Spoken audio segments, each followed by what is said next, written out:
Our gospel reading comes from Luke's gospel and is part of a series of teachings and speakings on Jesus' behalf. Hear these words. Someone in the crowd said to Jesus, "Teacher, tell my brother to divide the family inheritance with me." But Jesus said to him, "Friend, who set me to be a judge or arbitrator over you?"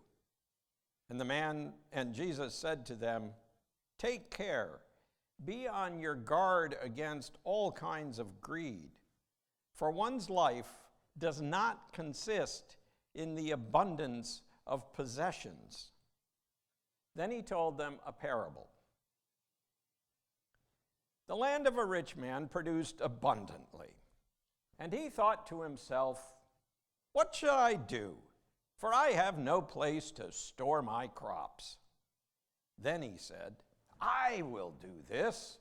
I will pull down my barns and build larger ones, and there I will store all my grain and goods. And I will say to my soul, 'Soul, you have ample goods laid up for many years. Relax, eat, drink, be merry.' But God said to the rich man, 'You fool, this very night your life is being demanded of you. And the things you've prepared, whose will they be?' So it is," said Jesus, "with those who store up treasures for themselves, but are not rich toward God."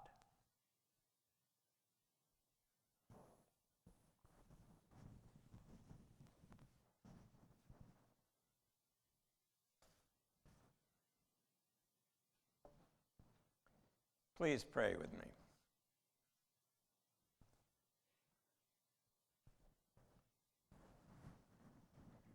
Might words spoken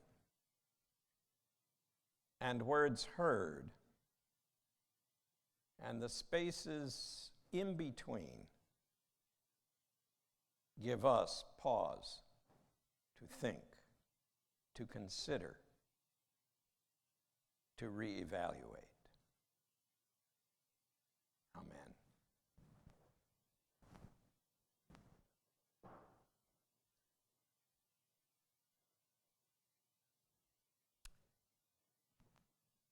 Do you have a storage unit?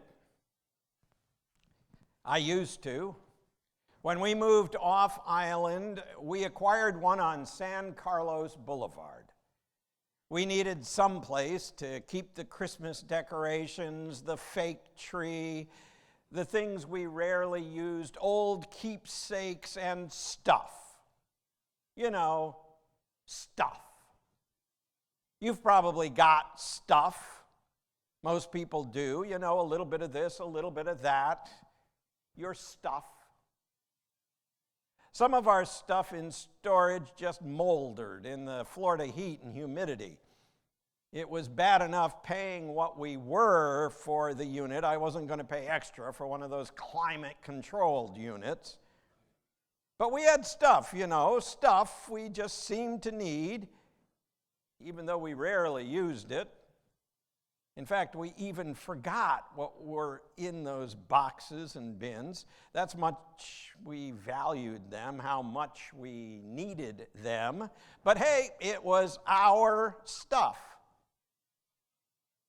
In one of his most famous bits, comedian George Carlin once reflected on stuff. "Stuff is important," he said. "You've got to take care of your stuff. You got to have a place for your stuff. That's what life is all about, trying to find a place for your stuff. That's all your house is, a place to keep your stuff. If you didn't have so much stuff, you wouldn't need a house. You could just walk around all the time. Little did I realize a real estate agent was going to be my liturgist this morning.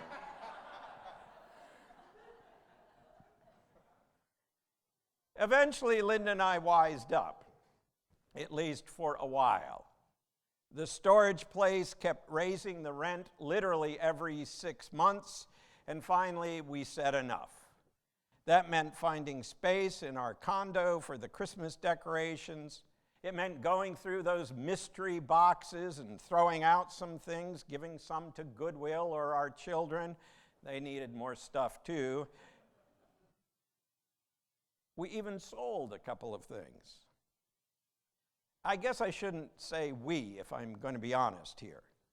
Linda really did it all. I'm the stuff keeper. She's what you call a thrower. She hates having lots of clutter and stuff. She even, and I'm not making this up, she even rips pages out of her daily planner once the day has passed and puts them in the recycling bin. So at least for now, we've whittled down our stuff. I've even made a new rule for myself. If I buy a new item of clothing, I have to give away a corresponding old one. So far, so good. Although it may be put to the test by my favorite shirt, which I've had for years. But that's another story. The main point is we are now storage unit free. Hooray! And we didn't even have to go to some 12-step meeting for kicking the stuff habit. But as they say in 12-step groups, one day at a time. Once a stuff lover, well, you know the drill. Apparently, the fellow in our story from Luke did not know the drill. Apparently, he was really addicted to his stuff. He had a good harvest, and besides that, had acquired many goods. That's the word the text uses, goods, just a biblical way of saying stuff. And it wouldn't all fit in his barns. So he had a bit of a problem. What to do with it all? There were no storage units back then, climate-controlled or otherwise, so that wasn't an option. So he decides to just tear down his barns and build newer, bigger ones. I'll pull down my barns, he says, and build larger ones, and there I will store my grain and my goods. Now, being a frugal Yankee as I am, I used to think this story was really unbelievable. I mean, who would tear down a perfectly good barn just to build a bigger one? If you really need more space, what you do in New England is you add something on. That's why all those New England farmhouses and barns look like they've had one addition after the other, because they have. But to tear down a perfectly good barn? Ridiculous. But then, long before the collapse of the housing market in 2008, I moved to Westport, Connecticut, on the so-called Gold Coast of the Nutmeg State. And I was told, once we got there, all about something that was happening all over not just Westport, but that whole region. Well-heeled folks, mostly from New York, were paying beaucoup bucks and buying up old properties with lovely, charming little houses on them, sometimes for well in excess of $500,000 or more, and then demolishing the old house, only to build a bigger one, a better one. Such properties were called teardowns, and the new houses were often referred to as McMansions.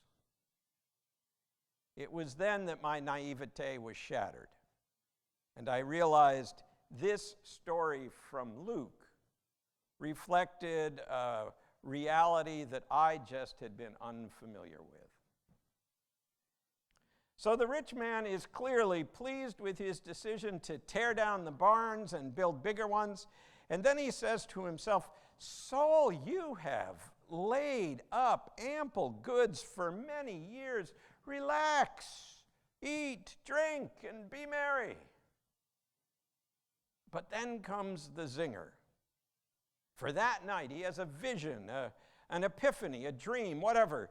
And God not only speaks to him, but passes judgment on his plan. As Eugene Peterson translates it, "Fool, tonight you die and your barn full of goods, who gets it?" Who gets it? Somewhere I once heard someone say, "You never see a U-Haul trailer behind a hearse." Or as Moss Hart famously put it, "You can't take it with you." But still, we are enamored with our stuff, so much so that we will fill storage unit after storage unit with our stuff. Imagine that, says Carlin in his routine. There's a whole industry based on people keeping an eye on other people's stuff. I sometimes wished I'd been on the ground floor investment-wise when the first storage units were invented.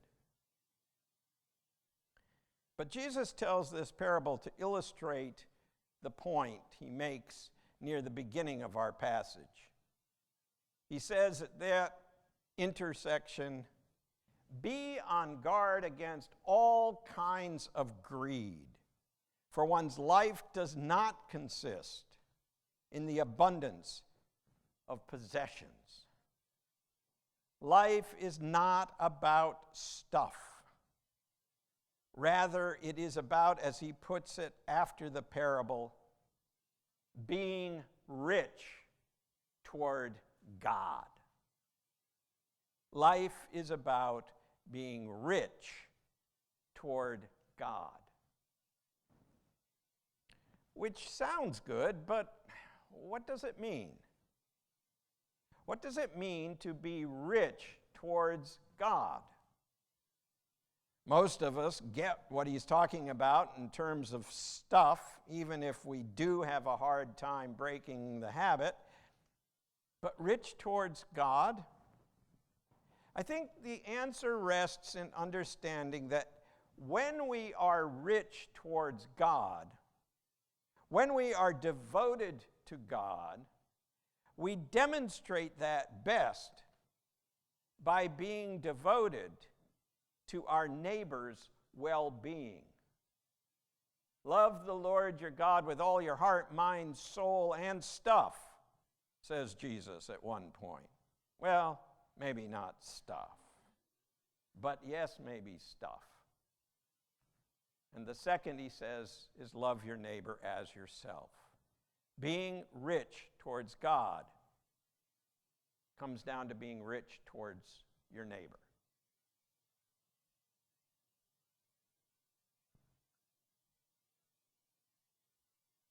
Note how the man in the parable spends all his time talking and thinking about himself and his possessions. What should I do? I will pull down my barns. I will say to my soul, relax, eat, be merry. As one scholar writes, there is no parable so full of the words I, me, my, and mine as this one. Or as Fred Craddock writes, the rich man lives completely for himself. He talks to himself. He plans for himself. He congratulates himself. It's all about him. Never once in his mulling over the abundance of his crops and possessions does he think of anybody but himself. Could he have not given some of his extra grain to the hungry in his village? Could he have not given some of his possessions to those in need? Does he even think to do that? Apparently not. He only considers how he can preserve his wealth for himself. He only thinks about how he can hang on to his stuff. Maybe it would be helpful to consider a counter example. What would it likely look like to be truly rich toward God? Among other things, it might look like Osceola McCarty. Maybe you've heard of her. Osceola lived in a little frame house in Mississippi. She plied her living as a washerwoman. She took in people's dirty and wrinkled clothes, washed them, ironed them, and turned them back for a few dollars, all in her little house. Most of her customers didn't even know her first name. She was just the washerwoman. Osceola had no family. She'd been an only child, wasn't married, and lived longer than any of her relatives. As she approached the last years of her life, she rarely ventured out of that tiny little house except to get groceries and go to the Friendship Baptist Church in nearby Hattiesburg. Few, if any, beyond her banker, knew that over the course of her lifetime, Osceola had saved much of the money she had earned. And when she reached the ripe old age of 87, she decided to give it all away, all $150,000 that she'd been able to save up. She gave it to the University of Southern Mississippi, located right in her hometown. The money, she made clear, was to be used for scholarships for poor kids who needed financial help if they were going to be able to continue their schooling. I'm giving it away, she said, so that the children won't have to work so hard like I did. What with her constantly red, rough hands and her aching back from bending over an ironing board all the time. Some 4 years later, she was diagnosed with advanced liver cancer and died about 3 weeks later. I'm not afraid, she said at the time, not afraid of dying, because, one might say, Osceola was truly rich towards God. She once was quoted as saying something very far removed from the focus on self we find in the parabolic rich man. There's a lot of talk about self-esteem these days, said the old washerwoman. It seems pretty basic to me. If you want to feel proud of yourself, you've got to do things that you can feel proud of. Feeling, she said, follows action. Feeling follows action. After others spread the word about her gift, she didn't spread the word herself. Osceola received a fair amount of attention. She even received an honorary doctorate from Harvard. But all the praise that came later had nothing to do with her giving that gift of $150,000, literally her life's savings. She enjoyed the accolades, but that's not what prompted her to do what she did. She did it to help the children. She did it because Osceola was rich towards God, and stuff, including a lifetime's worth of money, just wasn't all that important. I don't know where all this hits you, and maybe it doesn't. Maybe you are a Sanibel Osceola. And if you are, in all seriousness, let me applaud your efforts. Might they continue. But most of us, self included, could do with less stuff, less self-interest. Most all of us, self included, could do with more of God and more of neighbor. Put that in your storage unit and think about it.